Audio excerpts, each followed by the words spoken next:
karapatan ng mamamayan malaman kung paano ginagamit ang pondo ng mga ahensya na pinagkakatiwalaan ng mga. Na pagdating sa oversight function ng mababang kapulungan at ng Senado, kung ito man ay kanilang gagamitin, ito ay hindi nyo kinikilala. Dahil sa sulat na ito, ipinapakiusap ninyo sa COA na huwag sumunod sa subpoena na in-issue ng Kongreso para hindi ibigay ang COA report sa Kongreso. At sa aking pananaw,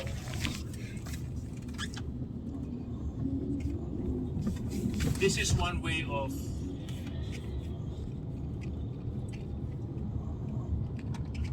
explain it, Congressman Zia,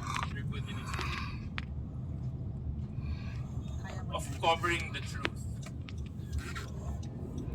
Tinatakpan ng katotohanan. Kasi kung wala naman kayong tinatago, di ba? Kung wala naman kayong tinatago, ba't yung baka papakiusapan yung isang ahensya na hindi i-share